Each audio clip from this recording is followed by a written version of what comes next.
Yeah. Man, Kind of, it's kind of muggy out there. it sure is. It sure is. I'll tell you, it's 70 degrees. sorry, what was that? It says it's 70 degrees right now. Yikes. Middle of December. Yeehaw. You never know what to expect. I think last week it was freezing, like freezing degrees, and Legitimately. then yeah, I have no idea anymore what to wear.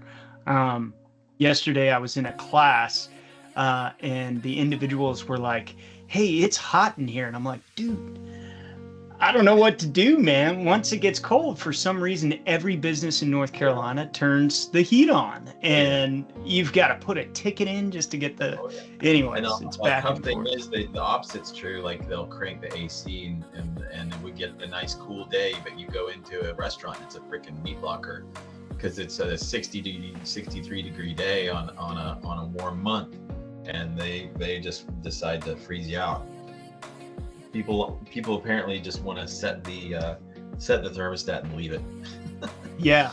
Well, I'm a very active thermostater. I have all of my devices linked up in my house so that I can tell any of them to change the temperature in the house because I'm that dedicated to my own comfort. that is, I mean, it's a true game changer, though. Like, Yeah. with the unpredictability, being able to on the fly from an app change the temp in your house. It's I ready when you get there. Yeah. I went all in on that as soon as Nest came out, and I've been all in ever since. I mess with the temperature probably 2 or 3 times an hour. I'm Yeah. very dedicated. Yeah. I For don't like sure. being cold, so I'm okay with a little warmer day. But I Yeah. had like somebody today that was just he was in his suit jacket and stuff and was like, I'm boiling. Can we go outside? Like, sure. Exactly. Exactly.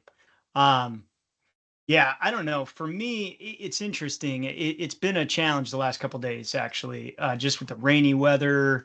Um, you know, I don't like the sun not being out, but it's a little of a bit of a toss up whether I would prefer the sun being out or whether I prefer it being warm.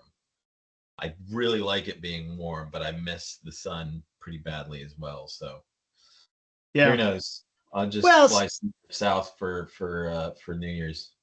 it's something to be aware of, right? Like, I mean, at the end of the day, for me, there's sometimes I find myself in a conversation, let's say with my wife, and maybe I'm a little bit more snippy than usual. It's like, what plays into that? Well, That's weather huge, plays dude. into it. Yeah. I'm a sensitive guy. I'm a designer, so like I'm a little bit hard on my sleeve, and man, that's a great thing when it comes to nuance in a project. It is not a great thing when the seasonal affective disorder kicks in and I can't figure out why I hate my life, and then I realize, oh, the sun hasn't been out in a few days, you know. Yeah. Yeah. So it Well, matters. I think we downplay the impact it has. For me, it catches me off guard. I'm like, wow, this day sucks. And then I realize, oh, it's been 3 days of no sun and kind of chilly. And then I realize, oh, the day doesn't suck. I just really need my vitamin D, for you sure. know.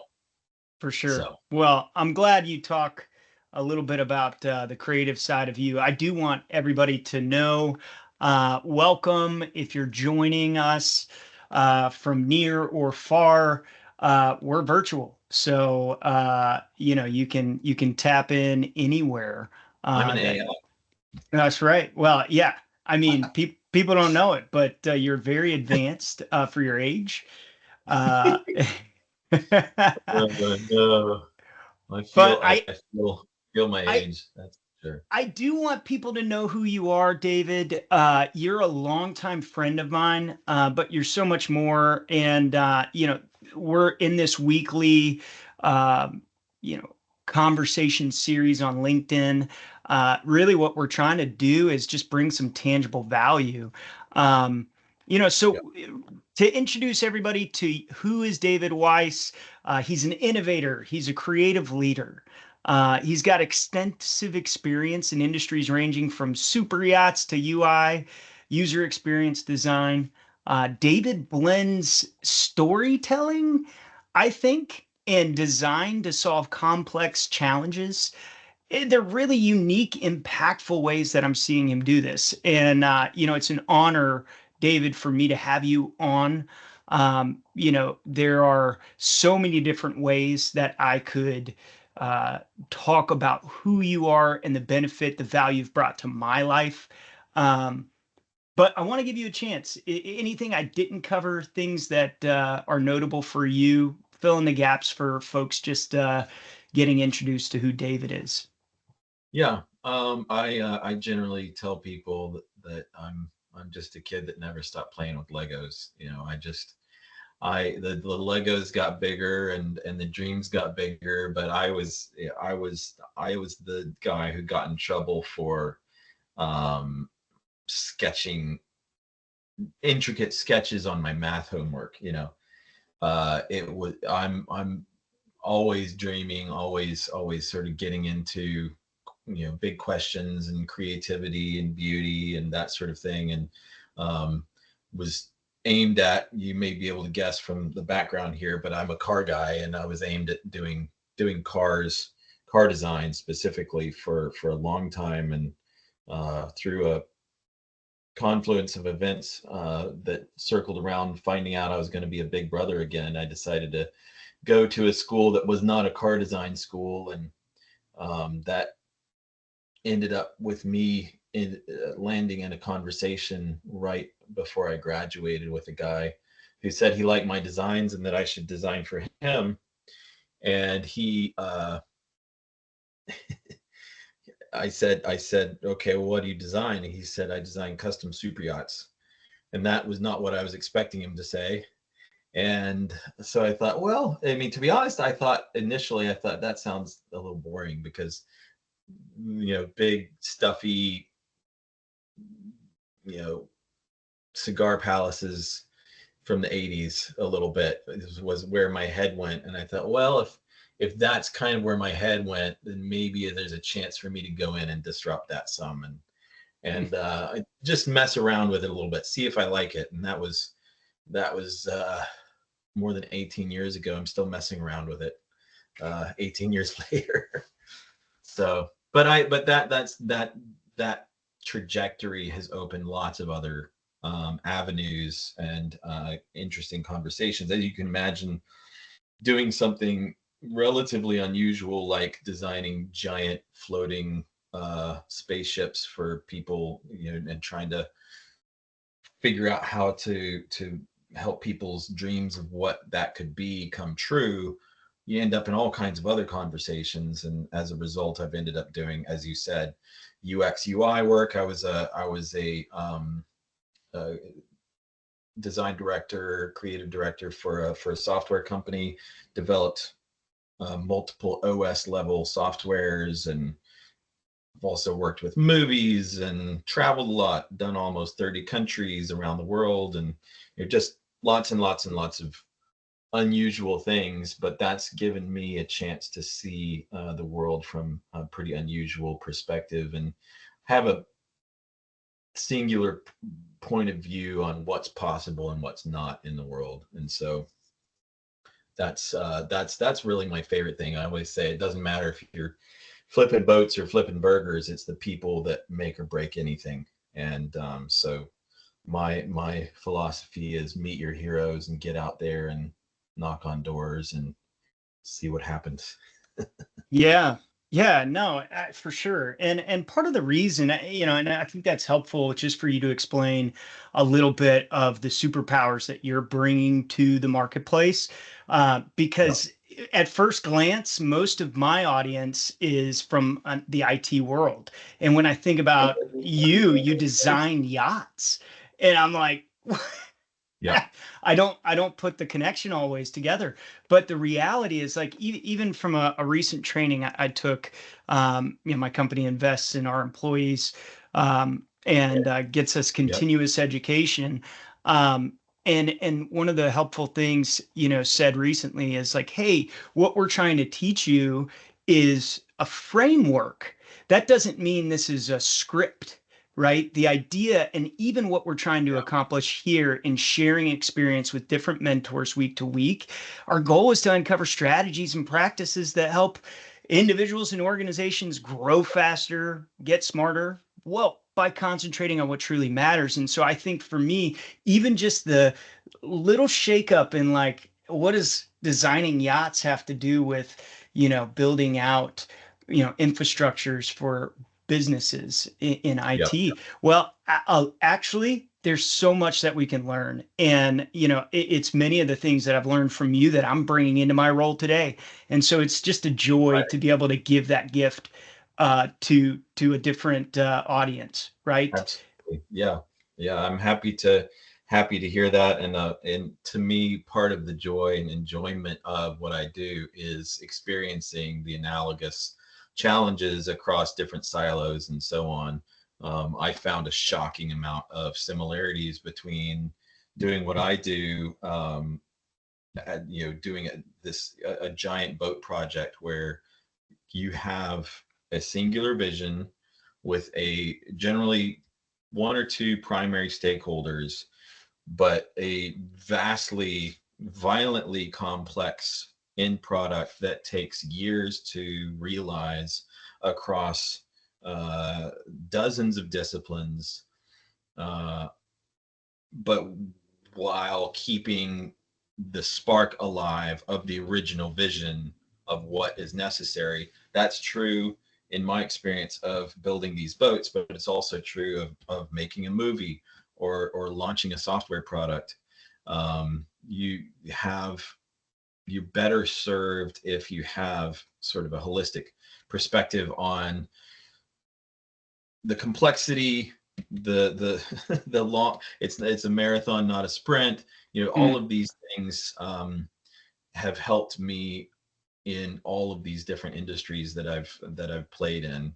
And I started out by going in the deep end with building boats in Europe and stuff like that. And little did I know that would help me understand the tech space and tech stacks and developers and different engineering disciplines and so on. So it's the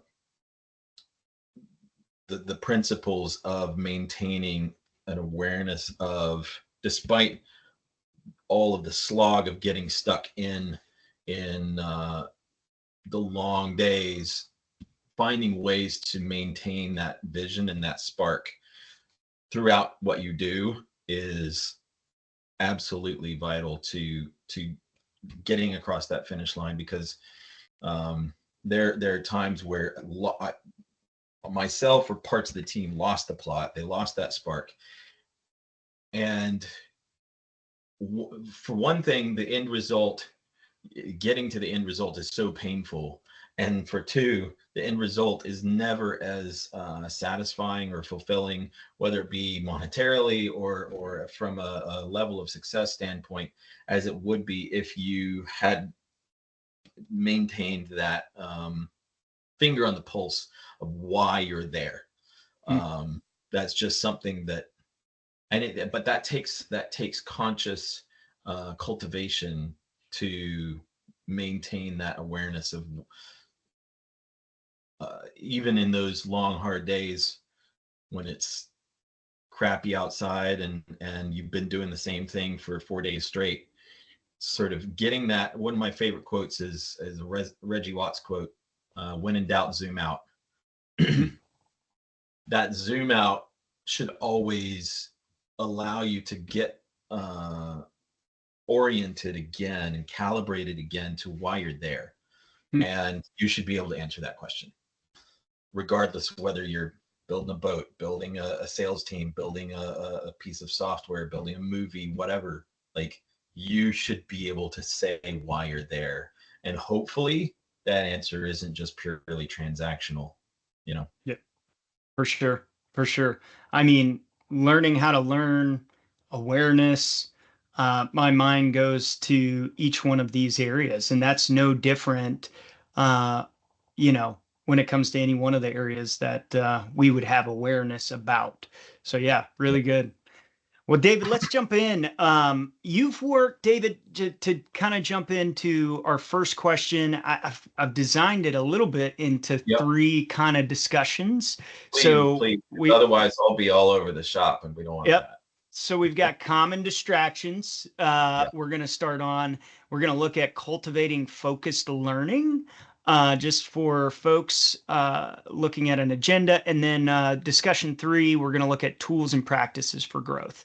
All right, to set this first question up, David, you've worked across creative and business landscapes where distractions are inevitable. What Yep. are some common distractions that you've observed that hinder skill development or slow innovation? There are a lot, obviously, but I think one of the primary things that tends to take up a lot of space and bandwidth, etc., is it's if you don't have a structure or a game plan for objection handling and error handling. Your average human being, I was listening to a Bezos talk the other day. The average human being has an inordinate aversion to risk. We typically, that there are exceptions to that rule, but typically, as soon as there's a sense that there's risk on the table, things slow down, people start taking exit ramps, and there are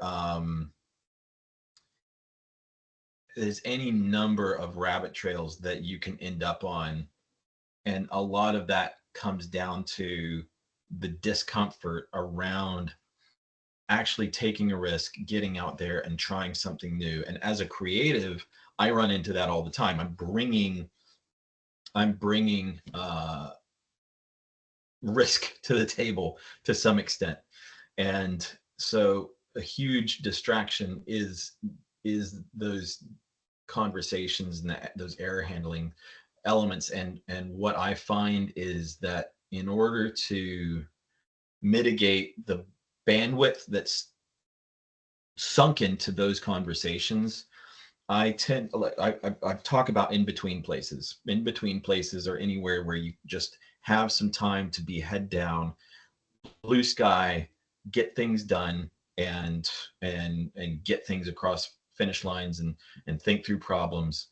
In between spaces are, you name it. It's a road trip. It's in the shower. It's, a red eye flight. It's waiting at a stoplight, anything like that. And what I find is that those in between places that were naturally more part of our ecosystem as professionals used to be sort of naturally, there were these sort of open, wide places, these plateaus where you could work through things without much distraction, without much opposition. And those in between places, those plateaus where you breathe, are getting smaller and smaller. You get on that flight to Europe, that red eye flight. Now you have Wi-Fi all the way across the ocean. You can suddenly, all the noise is back right there, right in front of you, and people are able to chase you down and bring those distractions to bear. And the tools we use, unfortunately, help those distractions pop up, and notifications and all these sort of things.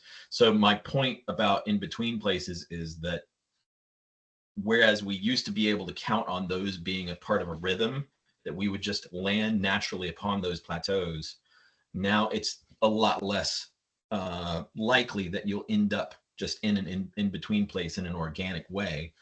And so as a result, I have to cultivate and build out those in between places, those spaces where I can be head down and I can have some level of guarantee that I'm not going to have those distractions, because the kind of work I do requires some very sensitive head down consideration of how to solve certain sorts of challenges and problems. And those problems, while being considered and while being solved, typically are in it puts the whole project in a vulnerable place. And if those distractions come in, there is a decent chance that it could derail the entire thing. So as a result, I have to build some castle walls around those in between places. Otherwise, I just end up chasing my tail, and so does everybody else.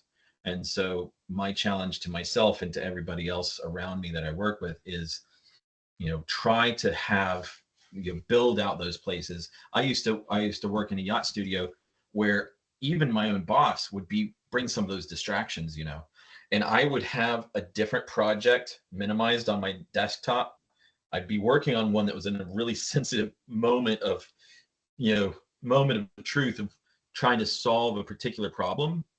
And if I saw him coming, I literally would put the other thing up on my desktop so that something that was a lot more solidified and solved, so that when he came around, we talked about that instead of derailing this other really sensitive thing.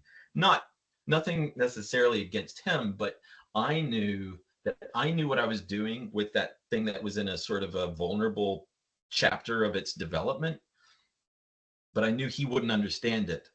And so, sort of knowing where your stupid is and knowing where other people's stupids are and trying to protect them from each other, etc. Oh yeah. I mean, you can very easily get caught in a web of distraction. I mean, it doesn't take long, That's especially the for fault. someone. I mean, I probably have ADD. I just probably Yeah. do, like at baseline. Most of us do. Most of us do. I think there's very few that don't.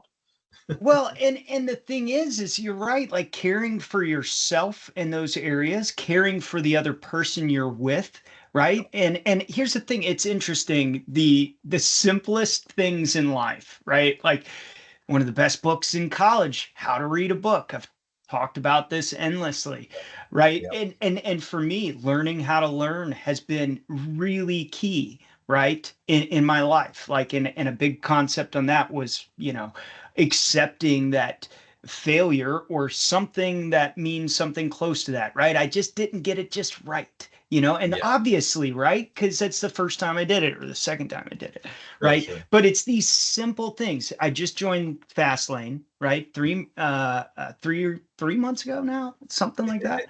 It goes I fast. know it's crazy. But new CEO, I come in and I say, what's the most important thing to you? Like three critical things. One of the first things on his list was focus on focus every day. Focus on focus. What do you Yeah. mean focus on focus? Now, here's the Well, thing. I've spent the because it's last 3 months. antithetical to the natural inclination of society and culture. Focus is not something that naturally occurs anymore. You have to fight for focus. Yes. And here's the thing. I've thought now for 3 months. Focus on focus. Okay, what does that mean? And I'll get a blank whiteboard. I was like, what does it mean to focus on focus? But I think where I've come to, and I'm still developing thoughts on it, is you've got to actually put pen to paper, right? You've Yep. got to put it down. What are you going to focus on You today? can't You've you got to can't steer say it. a boat that's not moving. Yep. That's it. Yep. So, man, I really think there's some nuggets there for folks, right? And how do we relate some of this thing? If it's helpful, keep doing it. If it's not, it's a distraction that you need to get rid of, right? And I mean, maybe it's outdated processes for you in your role. Maybe it's Yep. a reactive work culture. How can we be proactive, right? Yep. And that's the thing, right? I talk about training to people in lots of conversations because that's the role I'm in, right? Yep. That's what I'm Yep. trying to help individuals that I support Yep. with, right? How do we train a whole organization on X, Y, or Z, right? But that's the thing. Training oftentimes gets a back seat. And my thing is, how are we being Because we're just proactive? reactionary. We're That's it. reactionary. We live in a whack-a-mole world, Yeah. and you'll never you'll pick up some skills just being reactionary, but generally speaking, reactionary skills are not like I've lived whole chapters of my career in a reactionary place, as you and I have talked about, where I count on my ability to be a quick draw solution guy. I can, shoot something out real fast that solves the problem, without much warning. But that assumes that you'll always have that capacity. And guess what? I recently, in the last year or two, have gotten to a place where I have a lot less capacity. And those, leaning into training, leaning into learning, leaning into frameworks, is something that I've realized that, my quick draw solutioning is not serving me well anymore, and here, and that means I have to draw back and do that zoom out and say, well, I need this tool and this tool. Well, getting those tools in my tool belt will require going to an in-between place and finding some way to have some sort of breathing space so that I can onboard this capacity and then go back to battle. Yeah. Yeah. Something just came to mind, and I want to kind of jump into it real quick, and I'll connect the dots a little bit to the current discussion, then we'll move on to the next. But common distractions, they're everywhere. We know it. I think the more we can have awareness of that, the better, right? Like, Yeah. so if you start to notice, like, hey, I'm trying to go to a coffee shop every day, but I'm wasting a lot of time getting there, maybe start to ask the question like I have. Oh, why do I feel like I need this? Well, maybe I'm not getting enough interaction with people. Well, I can handle that some other time. Yeah. Yeah. But one of the things that's on my mind is, here's the thing: circumstances do change season to season. Our Yep. our capacity, our ability to give in each one of the different spheres of our life, right? And Yep. thinking of spheres in the sense of like work. I'm a dad, right? I'm a husband. I'd love to do all those things well, right? Okay, well, talk to me. We had a recent discussion, I think may be helpful to some folks, right? But we had a recent discussion just around that TV show, Mad Men. And Yeah. I think there's something that could be really helpful to folks. A lot of the people that will be listening in are responsible for big quotas and driving revenue and Yep. business within companies, right? And so one of the things I want to care for them on, they have increasing challenges every year. It's Yep. not like each year, what's being asked of them goes down. It keeps going up, right? But yet, all of the duties of life, and you're a recent dad. Is there Yeah. anything from that conversation we had around Mad Yeah. Men that jumps in mind? Anything spark Yeah. when I say that? Yeah, absolutely. And I wish I could like plug the scene in here because I'm gonna botch the description of it. But you have the Don Draper character, the ad guy who's at the center of the story of Mad Men, and you're following him in his professional and his personal life, and he ends up meeting at a social engagement, ends up meeting a guy who he hits it off with, and then later finds out that this is Conrad Hilton. He's the patriarch of Hilton Hotels empire, and he is the ideal sort of client that Don, as an ad guy and as a marketing guy, might dream of running across and meeting. And so, they'd hit it off. They didn't realize who each other were. And so they decided, well, let's now that we know who each other are, let's have lunch together soon. And so they go across town and have lunch at one of the new Hilton hotels that's just opened in the 60s, I guess, in New York City. And they're sitting down and they're having this nice gourmet lunch together and talking about different things. Partway through the lunch, patriarch Hilton himself turns to Don and says, "Well, all right, Don. Well, tell me, is there what can I do for you?" And it's a little bit of a pivot in the conversation. It catches Don a little bit off guard, and he stumbles a little bit and then says, "Well, we'd love to have get a crack at your ad business for the hotel chain." And and Hilton responds to him and sort of nods and says, "I'm, that's fine. I can put you in touch with the right people, and that I can make that happen, and I'll make sure you get a shot at it." But then he says, this is the twist that I just gives me chills every time. He says, but next time somebody like me asks you what he can do for you, you got to think a little bigger. And at that point, Hilton starts putting his things together and he leaves because he realizes that Don, in that moment, he really liked this guy and he wanted to open a big door for him. And I think it made him sad. He realized that Don was thinking incrementally, instead of thinking sort of about big inflections.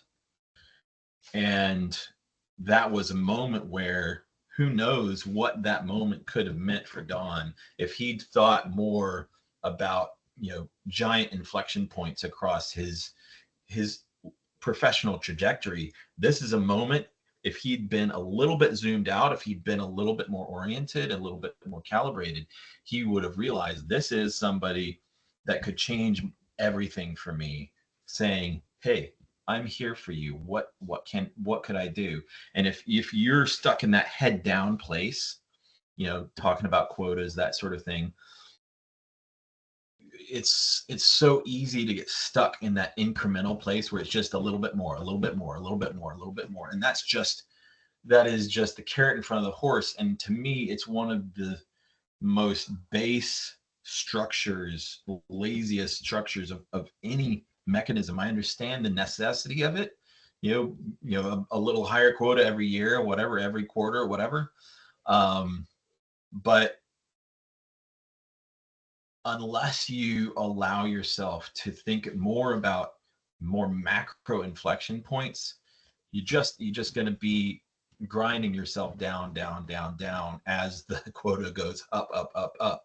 And so my recommendation to myself and to anybody listening is be careful just thinking incrementally. Thinking incrementally is helpful.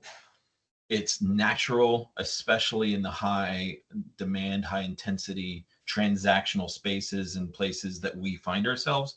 But if you only think transactionally, if you only think incrementally, you will miss those Conrad Hilton moments where a door to a whole other life is right in front of you and you don't even see it. Yeah, no, for sure. Well, now that we've identified the distractions, I think that was just really helpful to really end that discussion around this story. And I think you gave some really good points for folks to consider just on that.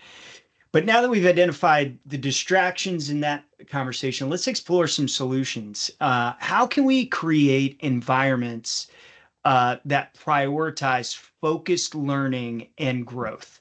And I think this is really important to flesh out because it's not just about getting rid of distractions. What are we going to put in place of those distractions? So what are we going to do with that time, and how can we do this best? There's a lot of different ways you can go with that. Yeah. One side note I want to address is that distractions can actually be something that, if just like some of these martial arts places, where you might have an opponent bigger than you, one of the best ways to offset that opponent is to use their own mass and their own weight and their own capacity against them. And so the way that we can sort of use that idea with distractions is sort of weaponizing and capturing those distractions, whatever they may be, and finding a way to turn them into some kind of fuel for us, because the distractions are always going to be coming at us. And if you can somehow zoom out enough to quantify and capture them and turn them into data, or turn them into launch pads for the kind of conversations that you really want to get to. I know that requires some creative thinking, but I've done that a lot across my entire career, and even before I was a professional, when I was studying design, there was a lot of stuff that would come at me that threatened to sort of throw me off the track. And what I started doing was quantifying, identifying, capturing, and then turning that stuff back on itself. Because one of the biggest powers that those things have are in their anonymity, in their sort of non sequitur nature. They come at us from out of nowhere. And if we start to know where they're coming from, we can start capturing those things, deflecting them, yes, but also potentially pivoting some of those energies into things that can be actually fuel for what we need to get to. Another solution that I've already alluded to is making sure that you don't end up in any version of a Lone Ranger scenario where you're just isolated, grinding away. I know I said, in between places and head down stuff. That's important, but not to the exclusion of being in community, not to the exclusion of running with like-minded people like yourself. Like hanging out with you is a big puzzle piece for me right now, and it helps. Every time we have an overlap, whether it's something we planned or something that happens organically, it helps. It turns into a touchstone and a recalibration. And you get these atomic clocks and stuff like that. They get recalibrated very frequently, and surrounding yourself with people that help make sure you stay calibrated and oriented is another huge way to naturally diffuse the power of those distractions, because you've got an outside force of that community around you that is sort of the guardrails that will mean that those distractions the distractions bounce right off of you, because you've got something bigger than that outside of it to make sure that you maintain course. Yeah. Yeah. Yeah. And and here's the thing, like more and more in life, like I think you may have said this, because I'm trying to get a little better at facilitating conversations naturally. Yep. Uh, Yep. but Very uh, good. but you came in and you actually shared a really good insight that I think connects here, and that's that. Hey, you were telling me about this one guy who does similar things. He gets on and tell me what you want to say, right? Like, and get to the point and get there quick. I think that's why I like people from the north Yep. a lot, and I can appreciate it at the very least. Having lived in the South for the last decade too, Yep.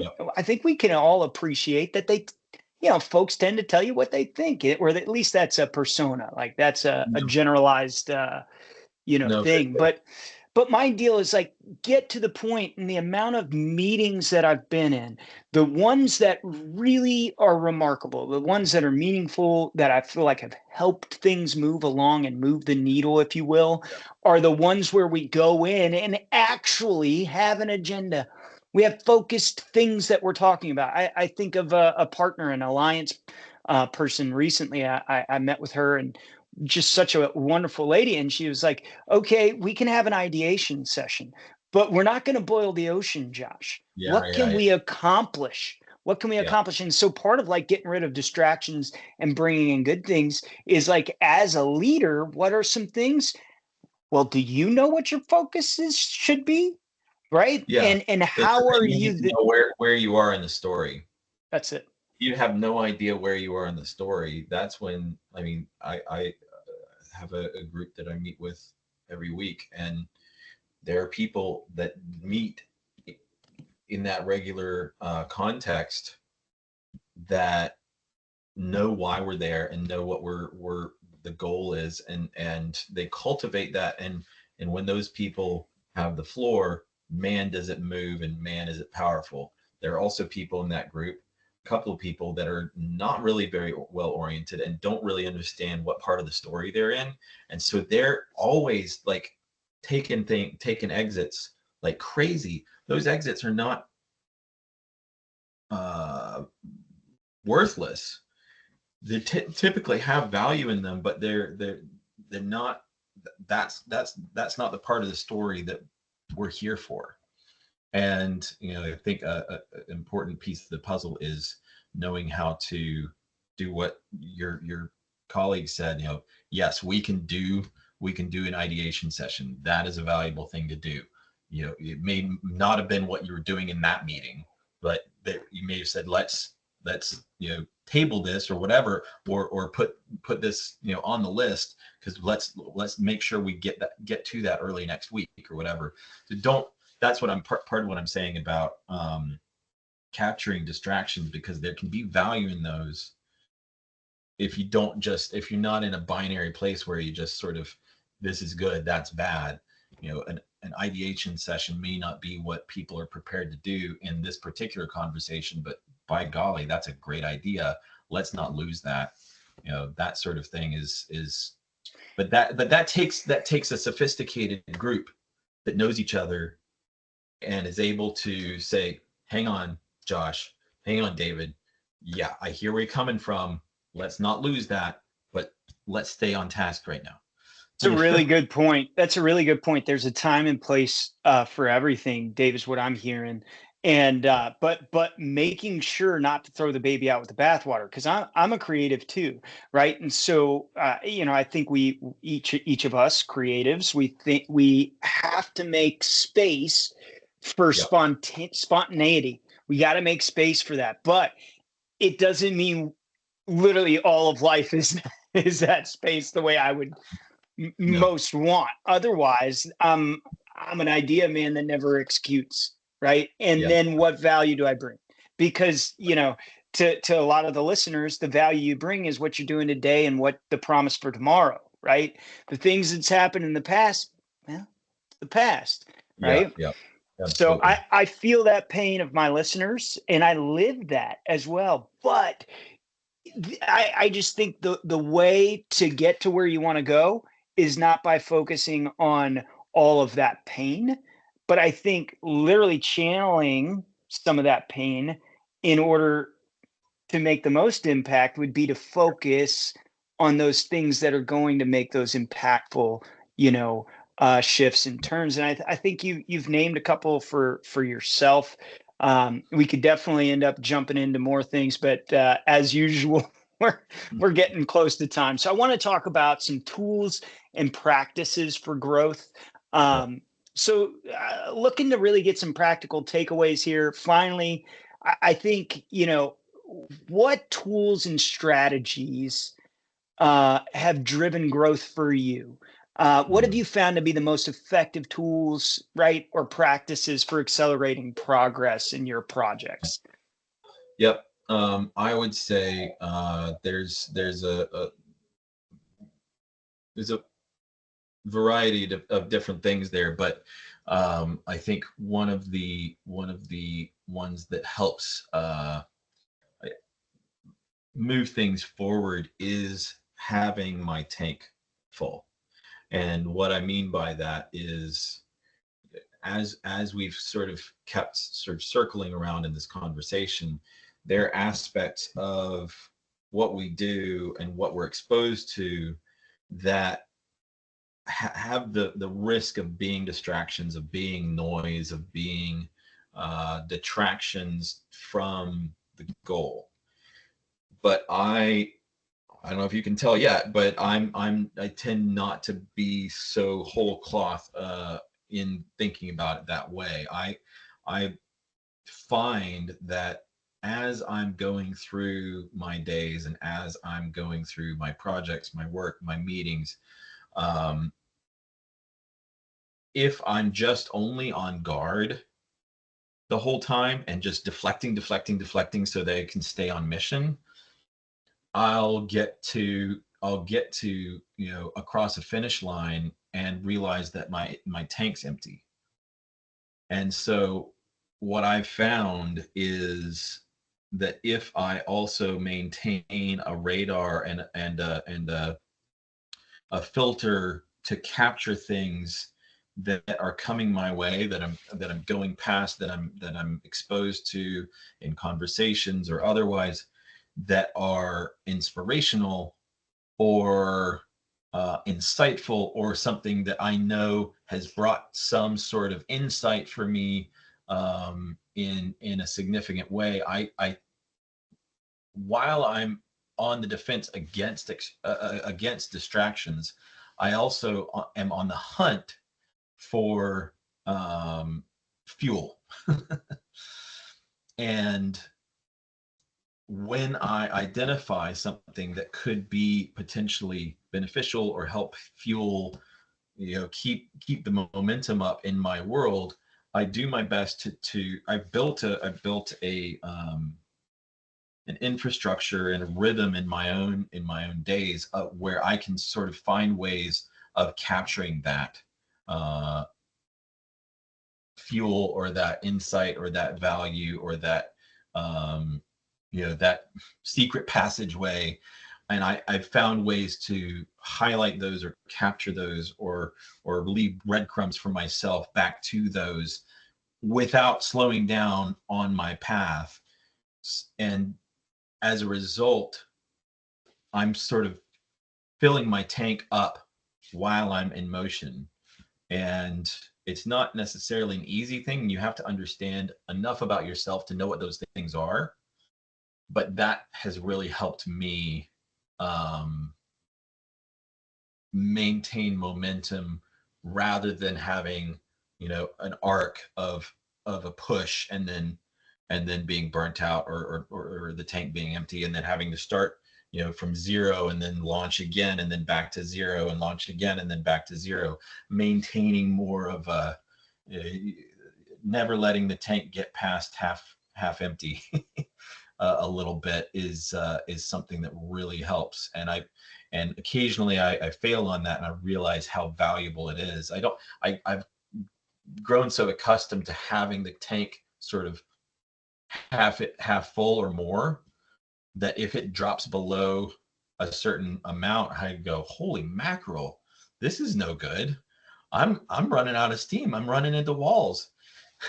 So but that's encouraging, in that it tells me that maintaining, fueling up on the fly like that in various ways is something that allows me to live a fuller life that has less stops and goes.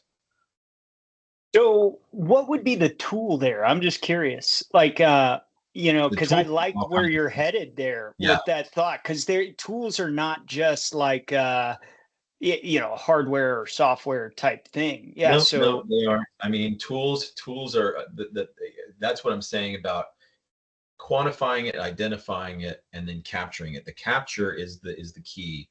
And for me, as a visual, I work visually. A lot of that involves capturing something visually.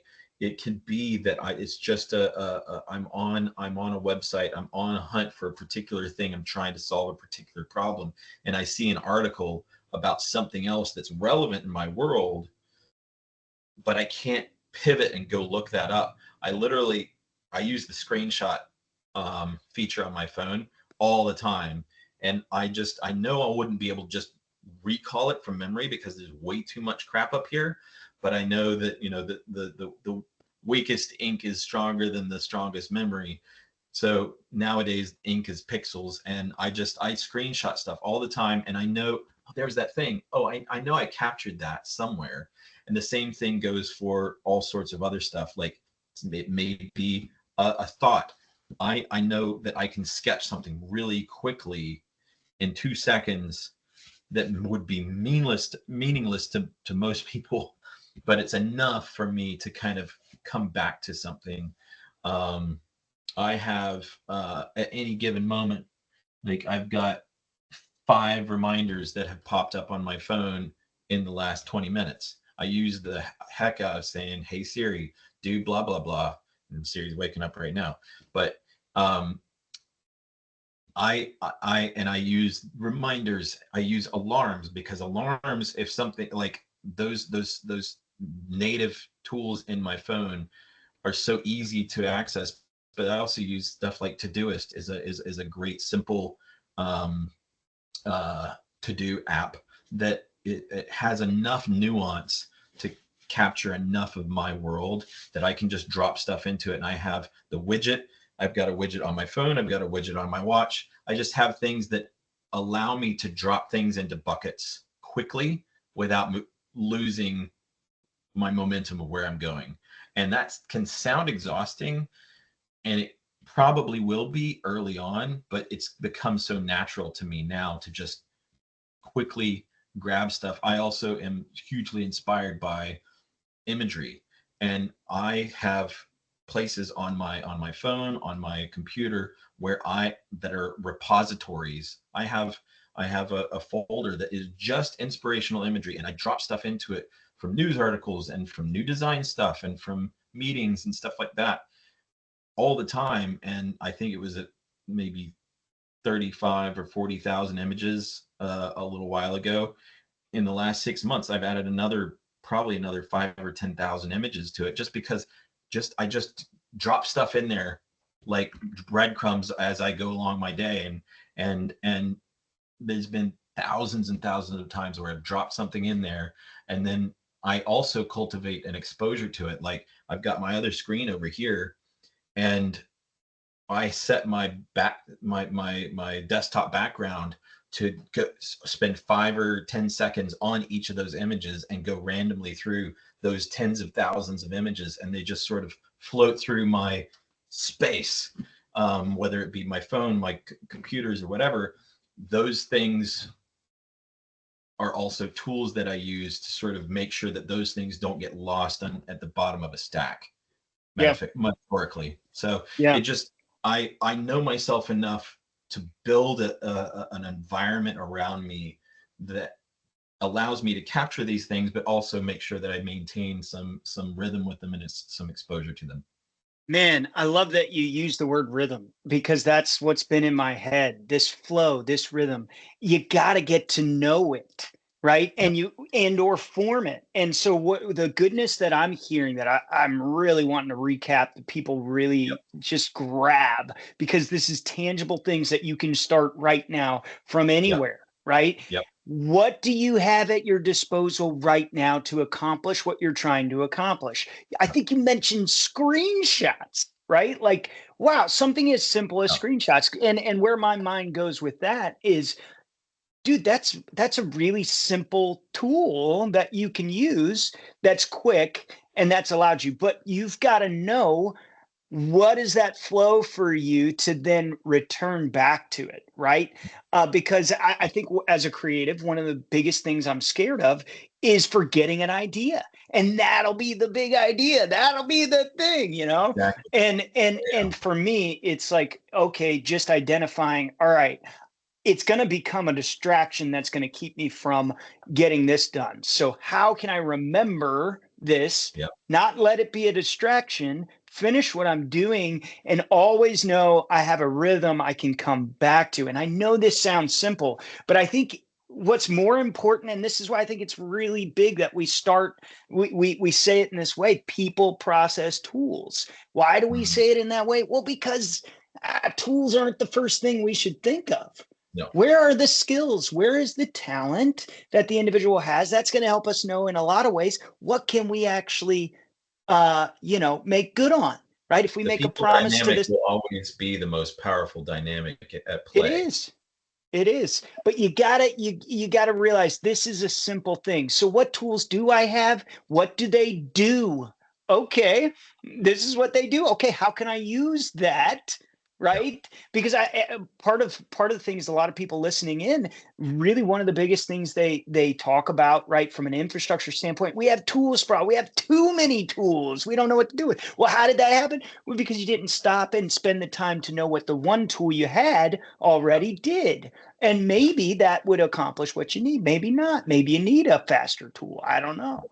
But Yep. knowing what your tool does first makes a difference. Then you can know what you can do to put that I in your think we rhythm. OD on solutioning when really, as I just said about using the screenshot tool, Or just the simple thing of like when you and I were meeting over the last week or two, you would in the flow of a conversation, I'd say something or you'd say something, and without breaking the conversation, which takes some practice, but without breaking the conversation, you would make sure and capture that in the moment, on the fly, in the flow, and that's what you got to get to. Is it doesn't have to be piles and piles of tools. Like piles and piles of tools will just bog you down and wear you out.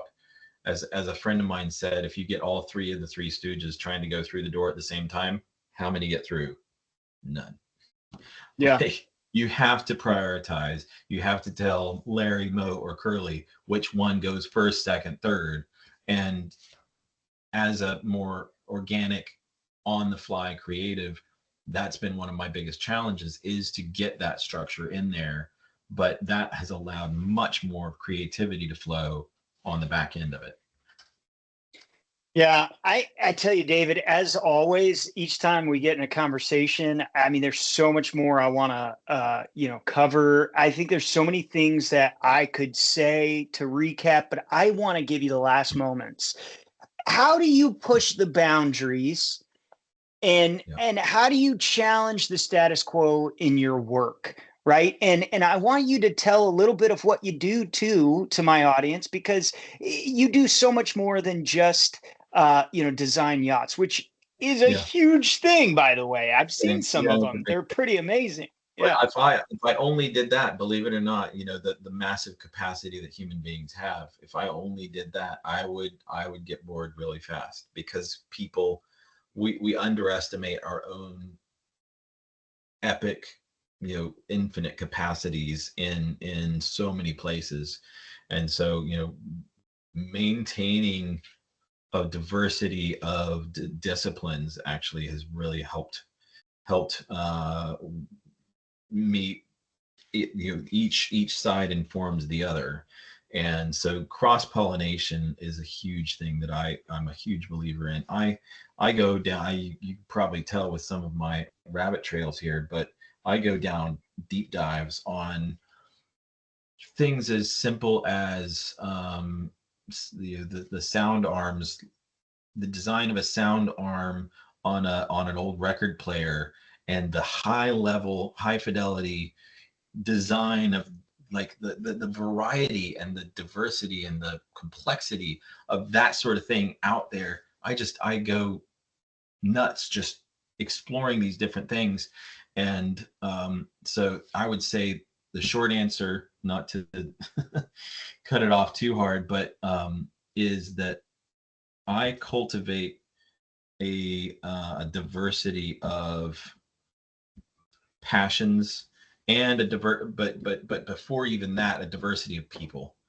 The people is always the thing I come back to first. And I would just say that meeting your heroes is is one of my guiding lights, and that's also something that allows me, in the thick of things, having